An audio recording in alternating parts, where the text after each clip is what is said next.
pagi warga Bumaners, kembali lagi di Capot Cakrawala Podcast gitu. Ini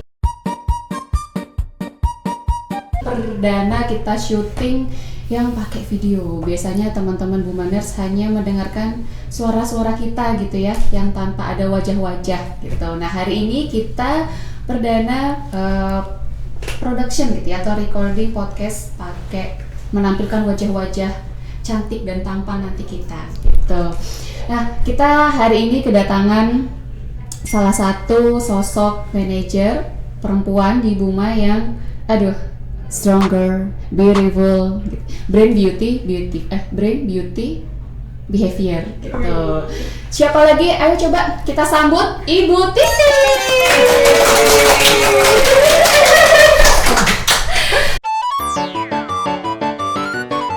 Nanti kita mau kenalan gitu ya, kenapa kok syuting perdana kita yang pakai video ini harus sama sosok perempuan gitu. Nah, kemarin kan kita habis ada Hari Kartini gitu ya. Nah, pas banget temanya tentang perempuan.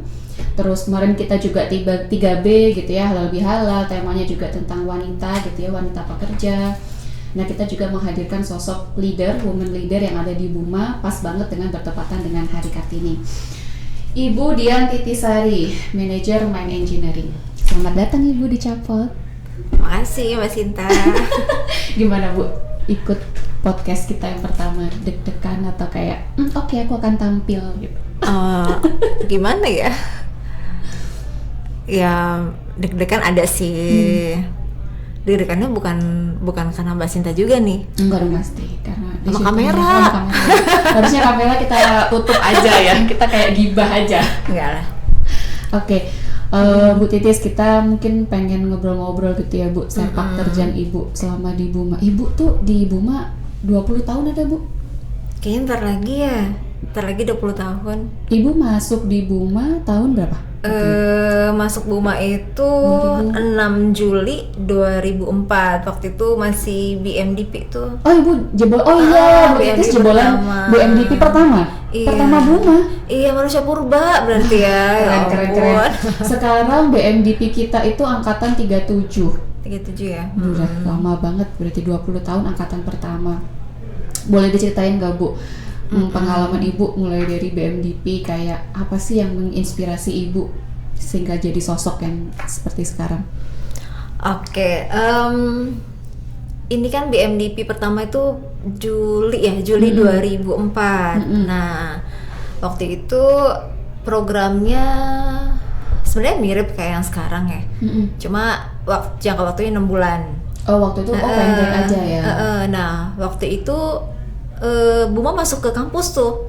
Kampus, terus kita ngeliat ada lowongan kerjaan nih, daftar gitu kan. Ingat banget waktu itu yang interview langsung itu Pak Budi Kwanto. Beliau waktu itu dulu beliau tuh sebagai managing director dulu ya, dulu banget. Ya udah diikutin, terus datang ke Jakarta interview. Ya puji Tuhan, alhamdulillah keterima ya. Udah, terus kemudian programnya itu per 3 bulan. Jadi setiap 3 bulan kita presentasi tuh. Gitu. Pressure ya. Kalau sekarang kan presentasinya di tiap 6 bulan kan? Iya, tiap 6 bulan sama di akhir. Iya, 3 bulan presentasi, terus 3 bulan kedua presentasi lagi. Nah, kalau lulus lanjut, kalau enggak ya selesai gitu. Itu sih. Ibu jurusan dulu kuliahnya apa Bu? Tambang, jurusan teknik pertambangan. Nah, sebenarnya hal yang menarik dulu itu karena masih langka banget ya. Iya. Terus teman-teman MBMDP 1 itu kebetulan ceweknya cuman Ibu, saya sendiri waktu itu, kebetulan banget nih gitu kan. Ya udah. Apa yang buat Ibu tuh mungkin dari zaman ini berarti ya, kalau cowok tambang tuh kayak udah lumrah gitu ya. Tapi dari zaman Ibu tuh kayaknya bahkan sampai angkatan saya pun kalau cewek kan banyaknya kuliah, kalau nggak ekonomi, psikologi, dokter gitu. Apa yang bikin Ibu nih, aku seorang perempuan tapi aku mau masuk kuliahnya di pertambangan dan pengen berkarirnya tuh di mayoritas dunianya laki-laki gitu Bu? Oh, ini awalnya ya berarti ya. Pertama sebenarnya dulu ngambilnya apa ya? Dulu tuh mau farmasi. farmasi. Terus mikir-mikir Apoteker lagi, ya? mikir lagi, aduh farmasi kok kayaknya nggak serak gitu kan. Kok awal-awal banget pasti pilih kedokteran dong, cuma kan nggak keterima ya. Nggak keterima kedokteran, jadi ya udahlah. Yang mendekati kedokteran apa sih? Oh ya udahlah farmasi gitu. Tiba-tiba farmasi kok berjalan waktu diyakini sama orang tua, yakin gitu kan. Nah memang kebetulan dari keluarga ada yang di dunia tambang lah. Jadi kok kelihatannya kayak asik ya, belajar tentang batuan, terus belajar tentang alat-alat gitu. Ya udah akhirnya langsung nyoba ke teknik pertambangan. Kebetulan saat itu yang ada masih jarang ya, waktu itu cuma ada di ITB, terus ada yang di Jogja, UPN ya? UPN, Makassar masih jarang lah kayaknya, hanya beberapa. Di Sumatera juga ada sih, Papua juga ada, cuman nggak sebanyak yang seperti sekarang. Ya udah pilih di Jogja. Ya udah ditekunin aja. Tahun pertama mikir nih, kalau misalnya nggak happy, mau coba lagi kedokteran deh. Masih dong, pengen jadi dokter gitu kan. Cewek dokter keren gitu ya. Iya, terus berjalan waktu setahun, loh kok enjoy ya, kok enak gitu. Pelajarannya tuh asik-asik gitu ya. Belajar tentang bumi ya, tentang mineral, batuan segala macem, kok asik gitu. Akhirnya ya udah diterusin. Sampai lulus. Nggak jadi deh masuk kedokteran. Tapi dengan kayak dia kalau kuliah kan kita minggalnya sama ya ciwi-ciwi gitu kan. Itu dengan banyak cowok gitu tuh nggak kerasa aduh kok ternyata banyak cowok nih gitu, nggak. Aku harus tetap punya apa ya, bukan power ya, tapi ngerasa kayak aku bisa survive nih di antara dunia para laki-laki gitu pada saat kuliah gitu ya. Kayaknya kalau dulu mungkin perbandingannya 1 banding 10 deh. Nggak terlalu sedikit juga kan sebenarnya. Ya masih ada lah cewek-cewek. Dan kayaknya emang udah mulai banyak saat itu sih. Udah mulai banyak, jadinya ya adaptasinya cukup ya bisa aja gitu. Gitu sih Mbak. Jadi kayaknya nggak terlalu isu lah. Terus Ibu daftar memang langsung di Buma berarti waktu itu? Iya langsung pertama kali. Enggak, ada lah beberapa perusahaan yang gede-gede itu loh. Cuman nggak keterima ya. Ada yang gede banget tuh, nggak keterima. Terus ada kompetitor Buma juga sebenarnya, daftar juga tuh. Cuman gitu iya nggak disebutin. Cuman karena Buma yang duluan, ya udah ikutin Buma aja. Ya udah akhirnya ya udah dijalanin. Jadi dari lahir sampai sekarang. Lahir apa? Dari kuliah gitu. Oke. Waktu itu Ibu jangka waktu dari masuk waktu itu berarti supervisor gitu kan ya? Di site 6 bulan. Site apa Bu waktu itu? Waktu itu kita punya salah satu site namanya di Sebuku ya, daerah Pulau Sebuku. Ownernya Bahari Cakrawala Sebuku BCS. Gitu. Jadi di situ berapa? Kan MT-nya 6 bulan nih, terus lulus ya, langsung diangkat ya. Terus di sana itu 4,5 tahun, 4,5 tahun di Sebuku. Lama juga. 4,5 tahun, terus pindah ke Brau, Kelati. Ya mendekati hampir 2 tahun lah, hampir 2 tahun. Terus pindah ke Jakarta sampai sekarang. Berarti total 6 tahun di site. 6,5 lah. 6,5 tahun. Ada tantangan spesifik nggak Bu waktu Ibu ya di site gitu ya, perempuan gitu, terus ngelit, otomatis bawanya kan mungkin banyak cowok juga ya di lapangan gitu. Apa tantangan Ibu sebagai, mungkin nggak hanya perempuan ya, tapi laki-laki pun kalau misalnya umurnya junior terus subordinate-nya itu lebih senior gitu, ada tantangan, apalagi saya seorang perempuan ditambang dengan subordinate-nya laki-laki, bapak-bapak gitu. Ada tantangan yang Ibu rasakan nggak waktu awal-awal gitu? Ada lah pasti Mbak. Itu kan dulu di Buma BMDB pertama ya. Terus kalau misalnya sudah lulus MT, supervisor ya kita. Nah sedangkan pada umumnya rekan kerja itu biasanya backgroundnya memang bener-bener tuh pejuang dari bawah gitu.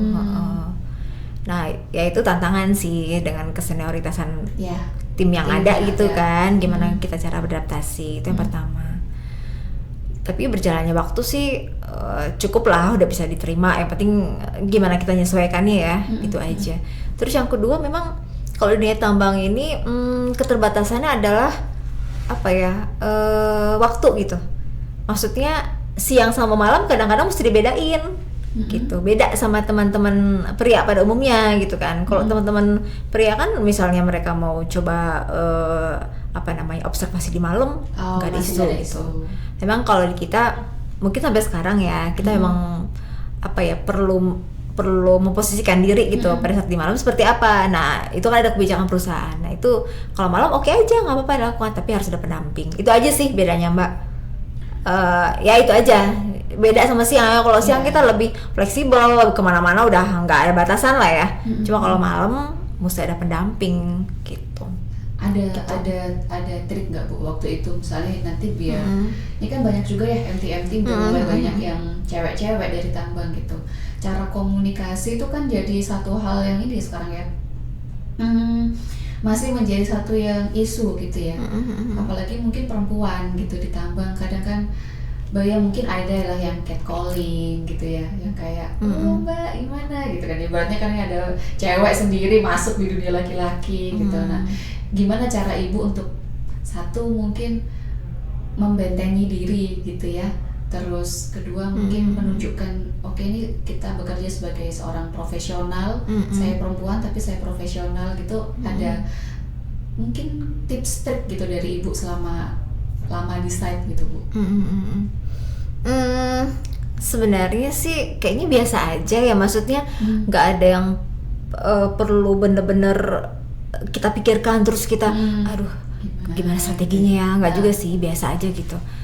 Karena Bu Masi kayaknya udah cukup menerima ya, apalagi kalau sekarang nih ya udah cukup menerima. Cuma memang kalau melihat kesenioritasan tim yang ada ya, yang memang majority memang backgroundnya adalah seorang pejuang gitu dari bawah, ya justru kita tuh ambil ilmunya gitu ya, belajar aja. Jadi sistemnya kayak belajar aja sama beliau-beliau itu gitu. Karena kalau kita kan kadang ilmu awalnya dapatnya hanya dari buku teori, gitu kan, teori ya. Itu kan, tapi secara pengalamannya kan bapak-bapak yang benar-benar lebih tahu dan lebih lama gitu di tambang. Ya udah diambil aja, jadi diskusinya diskusi sebagai partner. Jadi ya oke aja gitu. Itu sih. Iya, kemarin tuh kalau kita sempat ngobrol gitu ya sama beberapa anak MT, memang challenge-nya adalah gimana sih caranya Mbak gitu ya, biar kita tuh ngedapetin hati senior kita. Gitu ya, komunikasinya gitu ya, kadang kok aku ngasih insight mungkin kok nggak diterima gitu ya. Ada ini nggak dari ibu misalnya apa? Kalau dari ibu mungkin memang kita perlu menerima hal-hal justru kita ambil ilmu mereka gitu ya, ngedeketin untuk ambil ilmu mereka gitu ya.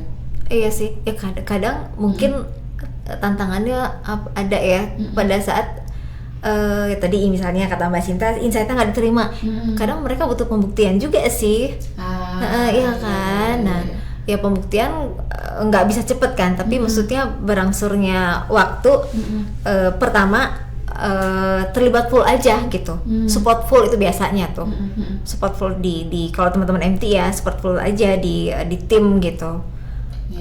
Kalau misalnya kadang mereka butuh waktu untuk develop diri sendiri, memang jadinya kita butuh ekstra waktu, yang mana pada saat jam kerja ya support full aja dulu. Kalau kita butuh waktu sendiri untuk kembangin individu, nanti waktu ekstra deh memang harus nuangin waktu, berkorban lah ya. Harus sama waktu gitu kalau pengen cepet kan. Itu aja sih Mbak. Ibu gitu. Di 6 tahun di set waktu itu ibu menikah umur masih waktu di site. Iya. Nah ini sebenarnya perempuan ya, tantangannya perempuan tuh. Tahun di site. Iya kan. Kalau pakai otak terus kan capek ya. Harus diimbangin dengan hati. Cinta, lupa cari jodoh. Cinta. Belum para jodoh ya. Cinta itu penting, hati itu penting untuk biar nggak stres. Nah, nikah umur 27. Jadi waktu itu kan nggak lama dari lulus MT lah ya. Lulus MT 24 lah ya, 24 awal ya. Terus ya maksudnya berkembang sesuai dengan jenjang karir ya. karir. Terus kemudian nikah umur 27, 2 tahun nih kosong nih, maksudnya nggak hamil-hamil gitu kan. Ya maksud secara biologi sih oke lah ya, semuanya udah oke semua. Tapi memang mungkin karena capek ya, karena capek. Ibu LDR dengan suami waktu itu? Enggak juga sih, satu side kebetulan Oh, cinta. Sama kita. Oh iya, sama. Nanti gantian aku tanyain ya. Ya boleh. Oh ibu sama-sama MT waktu itu sama suami. Ya MT-nya nggak bersamaan sih. Nah, oke. terus apa namanya, deket sih, nggak LDR, cuma karena waktu itu Satu kan side tapi. satu side, kita tinggal di mes ya. Mm-mm. Mungkin potensi ketemunya juga nggak intens Sulit ya, ya. gitu. Jadinya ya udah apa ya, ada batasan lah ya.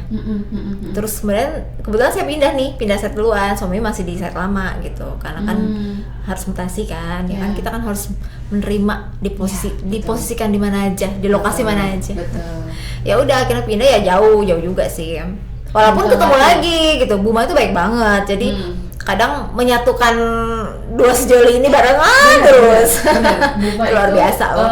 Masih melihat another concern gitu ya. Misalnya nggak cuma karena ada kebutuhan organisasi, tapi melihat gitu, oh ini udah menikah, kalau istrinya saya pindah, suaminya juga biasanya ya akan menikah, oh bisa nih kalau ada posisi juga.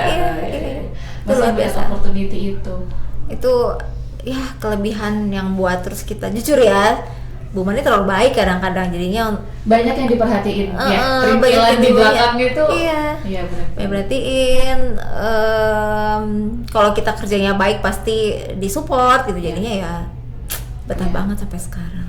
Alhamdulillah. Waktu itu sempat LDR. Sempat LDR, terus ya udah akhirnya udah 2 tahunan apa ya, 2008, iya 2 tahunan, aduh kok nggak dapet ya. Nah ini kebaikan Buma lagi nih, propose lah ke atasan. Nah, Boleh nggak ya, kayaknya saya ini kecapean nih, karena kan kalau main engineer kan pasti ke lapangan tiap hari ya, apalagi dulu tuh pit engineer gitu kan. Sampai waktu naik subtan di set pun ya ke lapangan terus tiap hari, capek kan.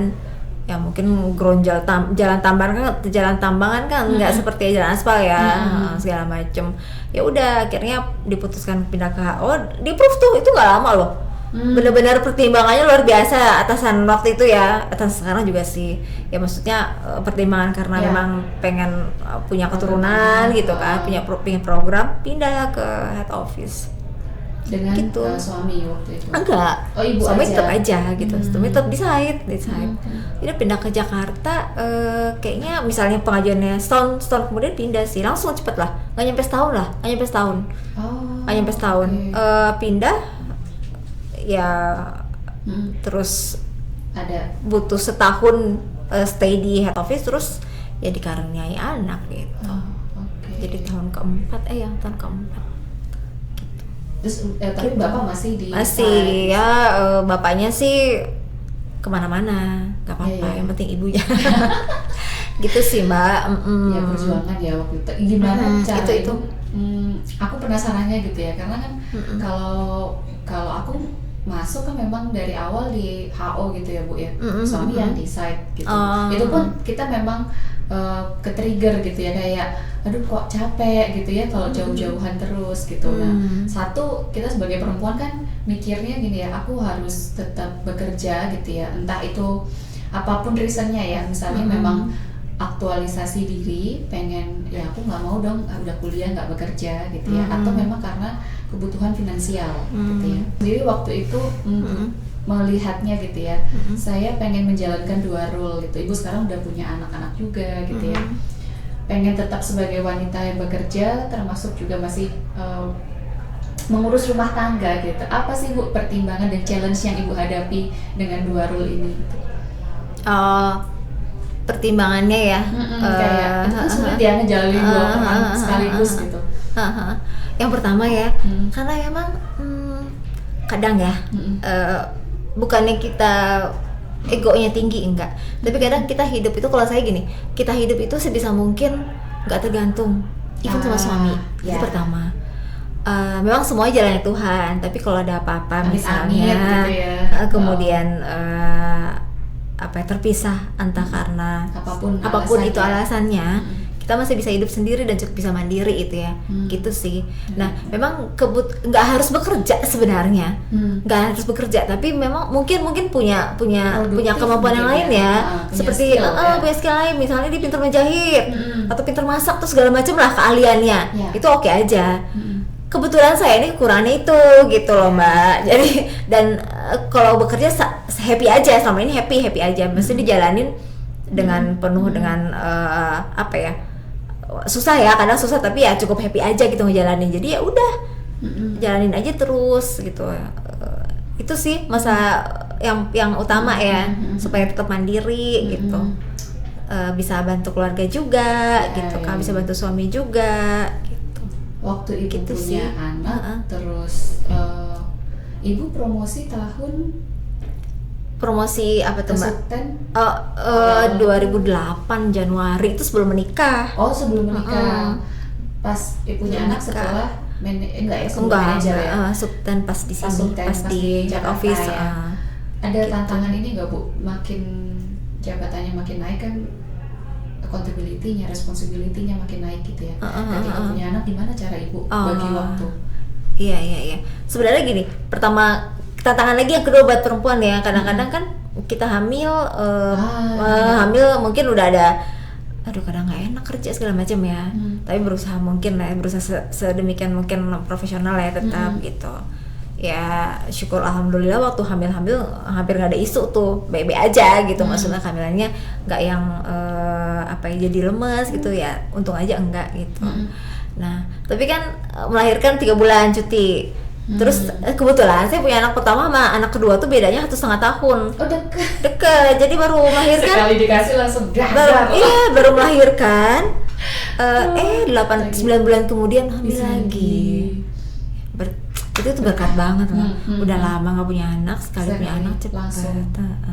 Ya rezeki kan. Itu sih Mbak, tantangannya itu. Terus jadi wanita ya, gini-gini ya, badannya kurus mungkin ya, tapi asik loh. Iya, jadi gimana kita mau ngebagi waktu di office sambil pumping atau pumping non-stop sebisa mungkin, ngasih anak yang terbaik juga gitu kan, sambil pumping gitu sih. Jadi tetap paling nggak asik buat si kecil. Kalau waktu gitu ibu ngerasain nggak ya?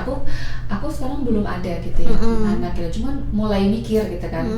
Oh aku mau program kapan gitu ya, terus mikirin kalau punya anak nanti anak di rumah sama siapa. Iya, belum lagi iya. mikir di kantor ada urusan penting nih, meeting harus nyiapin ini. Anak sakit, anak nangis, nggak mau ditinggal kayak gitu tuh. Ibu sempet ngalamin momen kayak gitu nggak Bu? Sempet pasti lah Mbak. Maksudnya apalagi kalau benar-benar kejadian dia udah sakit ya, sakit pernah kok sakit, dia sakit masih kecil sakit, harus meetingnya juga sama level yang tinggi gitu kan. Aduh, luar biasa nih yang kayak gini. Pembagian pikirannya. Iya, maksudnya tuh memang apa ya, jadi konflik batin juga sebenarnya. Gitu sih. Gimana Cuma tips ibu misalnya ke ini, mungkin nanti yang dengerin banyak ibu-ibu muda gitu ya yang bingung, aku kalau harus gimana cara ibu ngebagi waktu atau ngebagi pikiran mungkin ya, pikiran dan hati antara keluarga sama pekerjaan. Kadang apa ya, ada sisi kadang tega sih, kayak misalnya kondisi seperti itu ya. Ya udah, kadang anak sakit kan ada yang di rumah dijagain pasti ya Mbak. Pasti kan ada si mbaknya di rumah. Kadang tuh apa ya, kebetulan masih ada keluarga, kadang melibatkan. Aduh, makasih. Bala-bala minca, bala-bala bantuan. Buat oma-omanya semua yang ada. Iya, tolong dong, bisa nggak temenin sebentar gitu. Ya keluarga deket gitu. Kadang seperti itu kalau kondisinya emang urgent ya. Tapi kalau misalnya di office udah selesai yang urgent tadi, biasanya saya langsung minta pulang sih. Langsung minta pulang, anak sakit gitu. Itu kadang pastilah namanya atasan butuh kepastian, ini bener nggak sih? Itu kadang sampai foto anak sakit aku kirimin ke atasan. Ini sakit ini, fotonya seperti ini. Namanya atasan ya pasti akhirnya oke aja gitu. Support system ya, kita sebagai perempuan mau gimana pun di rumah juga tetap diperhatikan, tapi memang nggak lepas butuh support system gitu ya, yang membantu kita ya. entah Iya, itu sih. keluarga atau mungkin orang lain yang memang bekerja untuk kita gitu ya.